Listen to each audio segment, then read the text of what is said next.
Bonjour à toutes et à tous et bienvenue dans Wait a Minute. Aujourd'hui, sortez vos plus beaux tubas et vos plus beaux masques de plongée car on part fouiller les fonds marins à la recherche de l'Atlantide.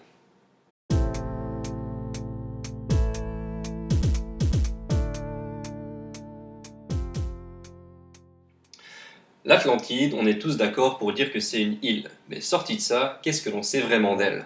La première fois que l'on entend parler de l'île, c'est chez Platon, dans le Critias et le Timée.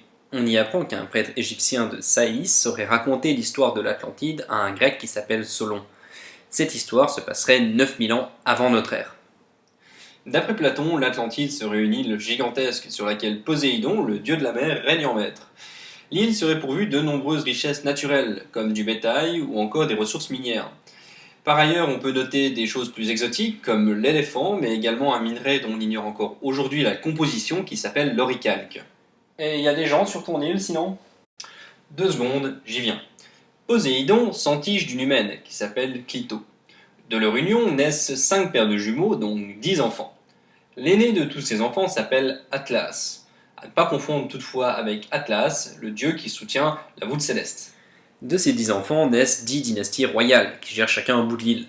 Ces rois aménagent des canaux, font des ponts pour rendre l'île accessible de l'extérieur, 5 enceintes sont érigées pour défendre l'île et un port est construit. Ce port accueille de nombreux bateaux d'un peu partout dans le monde et des marchands de tous horizons. À la même époque, il faut noter que la cité d'Athènes existe, mais elle est très austère et elle n'est pas franchement aussi riche que l'Atlantide. Les Atlantes ont le vent en poupe et ils le sentent bien. Du coup, ils vont essayer d'aller conquérir le monde et se dirigent avec des troupes vers l'Europe. Ils arrivent dans un premier temps plutôt bien dans leur avancée, mais ils vont finir par tomber sur un os, c'est la cité d'Athènes. Athènes, c'est un petit peu l'anti-Atlantide, hein. Poséidon contre Athéna, la cité de l'eau contre la cité de la terre. Athènes résiste et même repousse l'envahisseur au terme de ce qui semble être une terrible guerre. Les Atlantes auraient envoyé une énorme troupe qui se compose de 10 000 chars et de 200 vaisseaux. Toutefois, on sait que cette bataille est remportée par les Athéniens sans que l'on sache combien de troupes ils ont emmenées. En tout cas, tout ceci se finit par De violents tremblements de terre et de déluge. En l'espace d'un seul jour et d'une seule nuit, toute notre armée fut engloutie d'un seul coup sous la terre, et l'île Atlantide s'enfonça pareillement sous la mer. C'est en fait Poséidon ou Zeus qui décide de châtier les Atlantes pour être allés trop loin dans leur conquête. Mais arrête de croire tout ce qu'on te dit, sale décérébré. Bon, c'est vrai que tout ça, c'est Platon qui nous le dit. Sauf que dans l'Antiquité, on a plutôt tendance à croire sur parole Platon. Et c'est le cas du romain Pline l'Ancien qui nous dit que l'océan Atlantique engloutit l'Atlantide, même s'il ajoute, pour être prudent, si nous en croyons Platon. Quelques siècles plus tard, sous la plume d'un des derniers historiens romains, Ammien Marcellin, on parle de séisme et d'une île qui aurait été engloutie sous l'éruption de l'océan Atlantique. On a une dernière personne à la toute fin de l'Antiquité qui va nous parler de l'Atlantide. Il s'agit d'un chrétien qui s'appelle Cosmas Indicopleustes et qui nous raconte une histoire en s'en mêlant pas mal les pinceaux. Il nous dit que les Romains et les Grecs s'étaient également trompés en racontant l'histoire de l'Atlantide, puisqu'ils ne racontaient pas l'histoire des Atlantes, mais celle de Moïse et du déluge. Bon, nous c'est pas grave, on lui en remet pas, il a juste l'air un peu con.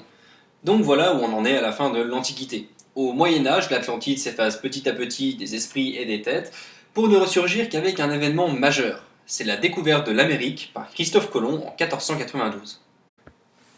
C'est Francisco Lopez de Gomorra et Gonzalo Fernandez de Oviedo qui voient alors dans l'Amérique l'Atlantide de Platon.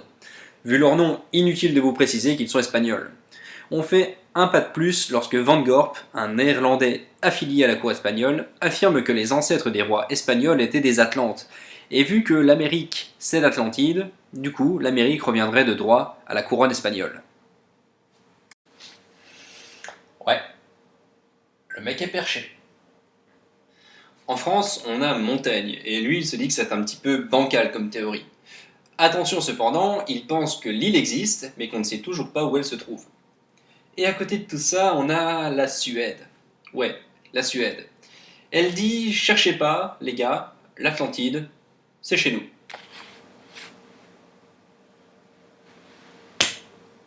On est au XVIIe siècle, et la Suède c'est une puissance européenne de premier ordre à l'époque.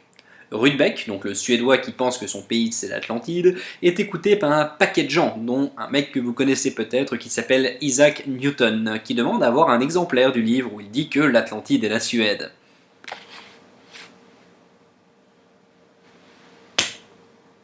Mais tout ça, c'est des intellectuels, le grand public n'a pas encore trop entendu parler de l'Atlantide. Seulement en 1882, un certain Ignatius Donnelly de Loyola sort un livre, Atlantis, Myth of the Antediluvian World. Et là, tout le monde entend parler de la fameuse île. Ignatius Donnelly, il s'embête pas trop des subtilités. Il prend absolument tout ce qui a été dit, le balance dans un mixeur et il voit ce qui sort. Il apparaît alors que pour lui l'Atlantide, c'est comme Noé, c'est comme le déluge, c'est comme la montée des eaux, ou alors l'enfouissement sous l'eau de l'Atlantide. Il va même jusqu'à dire que les rois atlantes auraient été les dieux des Grecs et les dieux des Phéniciens. Non, attendez, c'est pas fini, ça va encore plus loin. En effet, on sait que l'Égypte n'existait pas 9000 ans avant notre ère. Or, ce sont les Égyptiens, je vous le rappelle, qui transmettent l'histoire de l'Atlantide à Platon.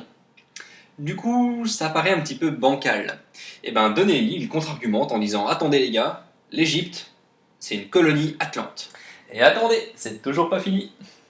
Ouais, et ce serait même pas la seule colonie atlante. On y ajouterait les Irlandais, la région du Mississippi, et même les peuples ariens.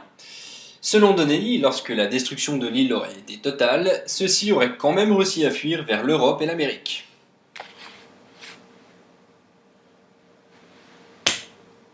L'histoire a tellement bien pris que sous le Troisième Reich, les nazis vont effectuer des recherches pour essayer de trouver l'Atlantide. En effet, les Atlantes descendraient des Ariens qui seraient opposés eux-mêmes aux Sémites, et du coup Himmler se dit qu'il faudrait faire absolument des recherches pour retrouver cette île.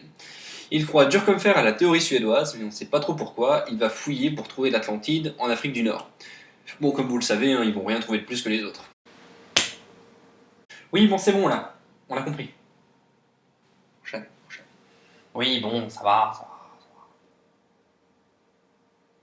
Aujourd'hui, on veut encore croire à l'Atlantide. C'est le commandant Cousteau qui pensait avoir trouvé la preuve irréfutable que l'Atlantide avait bel et bien existé. Il a en effet trouvé la trace d'une éruption près de Santorin, mais ce n'est pas celle qui a eu raison de l'Atlantide, mais plutôt celle qui est responsable de la disparition de la civilisation minoenne, antérieure au monde grec, et dont il faut bien l'avouer, on ne sait pas grand-chose non plus. Et depuis, plus grand-chose. Il y a bien des conférences qui sont parfois faites pour essayer de localiser cette satanée Atlantide, mais personne n'arrive à se mettre d'accord.